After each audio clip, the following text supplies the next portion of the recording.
Señores, los que pisan el umbral de la vida se juntan hoy para dar una lección a los que se acercan a las puertas del sepulcro. La fiesta que presenciamos tiene mucho de patriotismo y algo de ironía. El niño quiere rescatar con el oro lo que el hombre no supo defender con el hierro. Los viejos deben temblar ante los niños, porque la generación que se levanta es siempre acusadora y juez de la generación que desciende.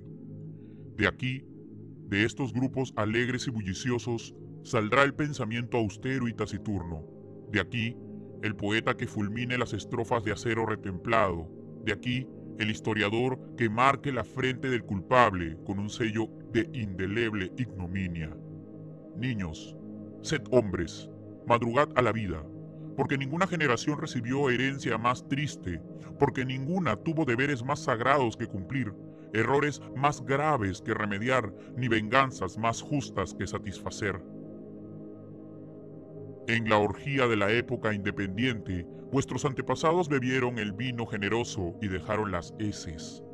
Siendo superiores a vuestros padres, tendréis derecho para escribir el bochornoso epitafio de una generación que se va, manchada con la guerra civil de medio siglo, con la quiebra fraudulenta y con la mutilación del territorio nacional. Si en estos momentos fuera oportuno recordar vergüenzas y renovar dolores, no acusaríamos a unos ni disculparíamos a otros. ¿Quién puede arrojar la primera piedra? La mano brutal de Chile despedazó nuestra carne y machacó nuestros huesos, pero los verdaderos vencedores, las armas del enemigo, fueron nuestra ignorancia y nuestro espíritu de servidumbre. Sin especialistas, o más bien dicho, con aficionados que presumían de omniscientes, vivimos de ensayo en ensayo, ensayos de aficionados en diplomacia, ensayos de aficionados en economía política, ensayos de aficionados en legislación y hasta ensayos de aficionados en tácticas y estrategias. El Perú fue cuerpo vivo, expuesto sobre el mármol de un anfiteatro, para sufrir las amputaciones de cirujanos que tenían ojos con cataratas seniles y manos con temblores de paralítico. Vimos al abogado dirigir la hacienda pública, al médico emprender obras de la ingeniatura, al teólogo fantasear sobre política interior, al marino decretar en administración de justicia, al comerciante mandar cuerpos de ejército. ¿Cuánto no vimos en esa fermentación tumultuosa de todas las mediocridades, en esas vertiginosas apariciones y desapariciones de figuras sin consistencia de hombre, en ese continuo cambio de papeles, en esa Babel, en fin, donde la ignorancia vanidosa y vocinglera se sobrepuso siempre al saber humilde y silencioso? Con las muchedumbres libres, aunque indisciplinadas, de la revolución, Francia marchó a la victoria. Con los ejércitos de indios disciplinados y sin libertad, el Perú irá siempre a la derrota. Si del indio hicimos un siervo, ¿qué patria defenderá? Como el siervo de la Edad Media, solo combatirá por el señor feudal. Aunque sea duro y hasta cruel repetirlo aquí, no imaginéis, señores, que el espíritu de servidumbre sea peculiar a solo el indio de la Puna. También los mestizos de la costa recordamos tener en nuestras venas sangre de los súbditos de Felipe II, mezclada con sangre de los súbditos de Huayna Cápac. Nuestra columna vertebral tiende a inclinarse. La nobleza española dejó su descendencia degenerada y despilfarradora. El vencedor de la independencia legó su prole de militares y oficinistas. A sembrar el trigo y extraer el metal, la juventud de la generación pasada prefirió atrofiar el cerebro en las cuadras de los cuarteles y apergaminar la piel en las oficinas del Estado. Los hombres aptos para las rudas labores del campo y de la mina buscaron el manjar caído del festín de los gobiernos, ejercieron una insaciable succión en los jugos del erario nacional y sobrepusieron el caudillo que daba el pan y los honores a la patria que exigía el oro y los sacrificios. Por eso, aunque siempre existieron en el Perú liberales y conservadores, nunca hubo un verdadero partido liberal ni un verdadero partido conservador, sino tres grandes divisiones: los gobiernistas, los conspiradores y los indiferentes por egoísmo, imbecilidad o desengaño. Por eso, en el momento supremo de la lucha, no fuimos contra el enemigo un coloso de bronce, sino una agrupación de limaduras de plomo. No una patria unida y fuerte, sino una serie de individuos atraídos por el interés particular y repelidos entre sí por el espíritu de bandería. Por eso, cuando el más oscuro soldado del ejército invasor no tenía en sus labios más nombre que Chile, nosotros, desde el primer general hasta el último recluta, repetíamos el nombre de un caudillo. Éramos siervos de la Edad Media que invocábamos al señor feudal. Indios de punas y serranías, mestizos de la costa, todos fuimos ignorantes y siervos, y no vencimos ni podíamos vencer.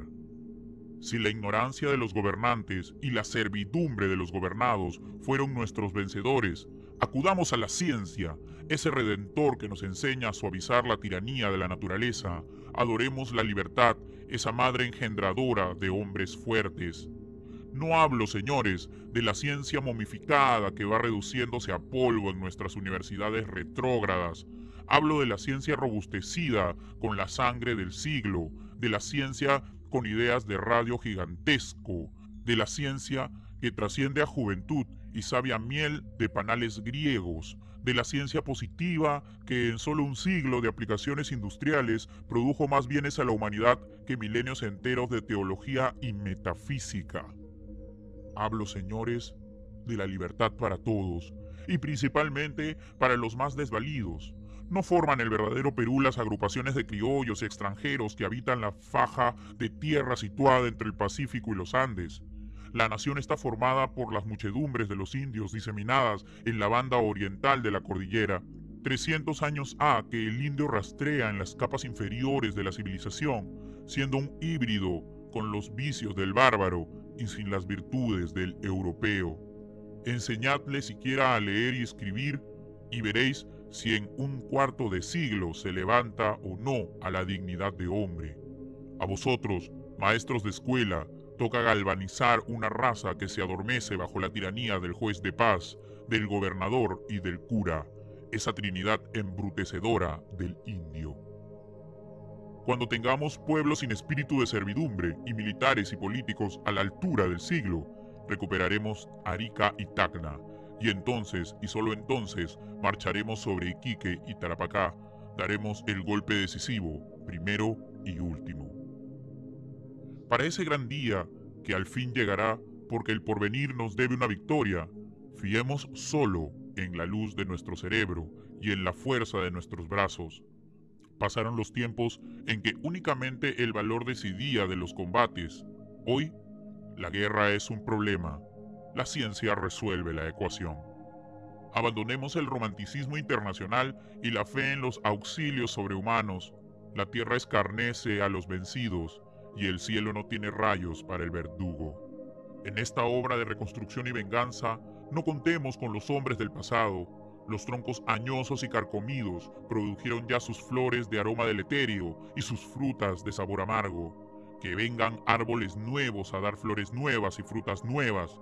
Los viejos a la tumba, los jóvenes a la obra. ¿Por qué desesperar? No hemos venido aquí para derramar lágrimas sobre las ruinas de una segunda Jerusalén, sino a fortalecernos con la esperanza. Dejemos a Boabdil llorar como mujer, nosotros esperemos como hombres.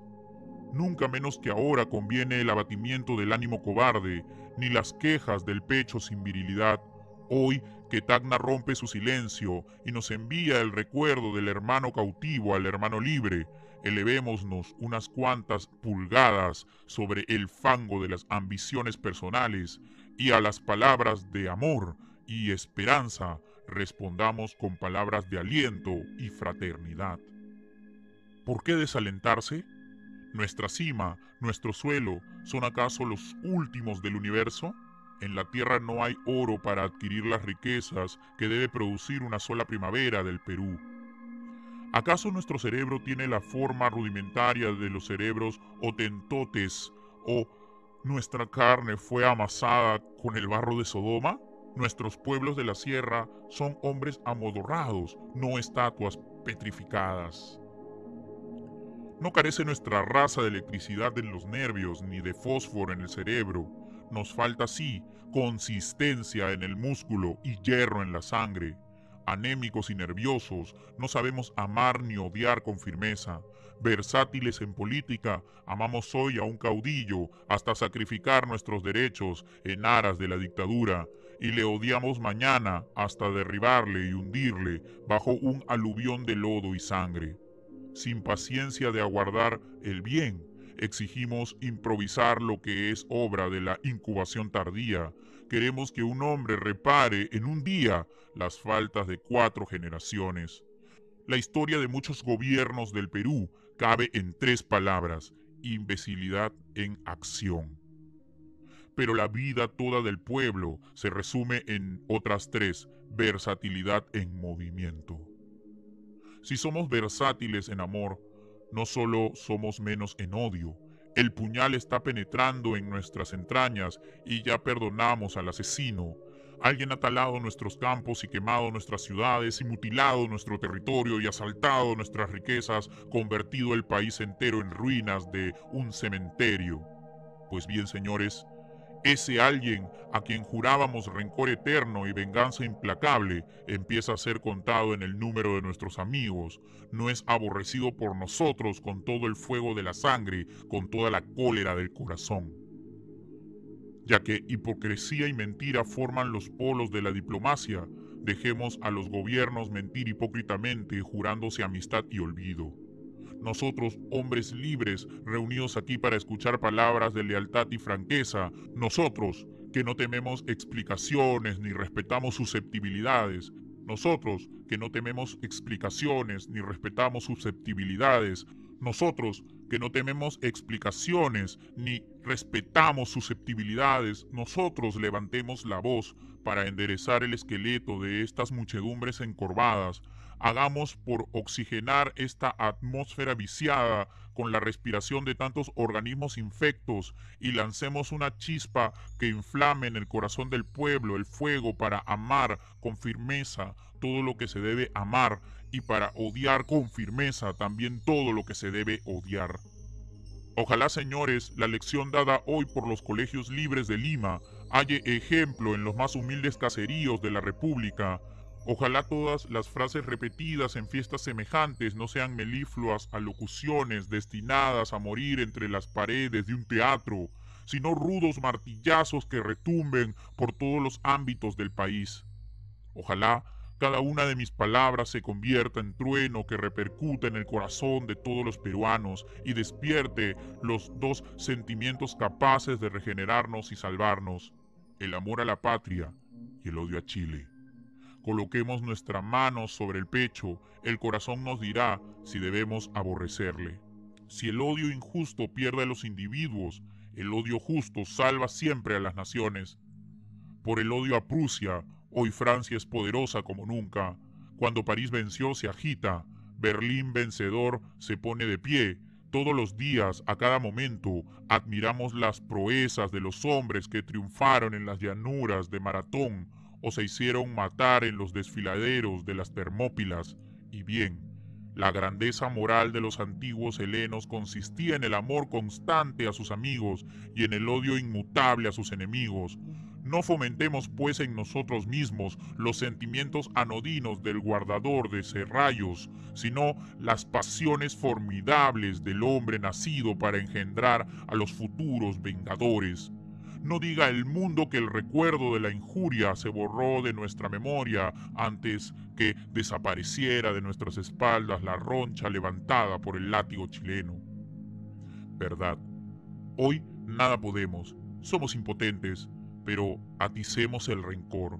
Revolvámonos en nuestro despecho como la fiera se revuelca en las espinas. Y si no tenemos garras para desgarrar, ni dientes para morder, que siquiera los mal apagados rugidos de nuestra cólera vil vayan de cuando en cuando a turbar el sueño del orgulloso vencedor.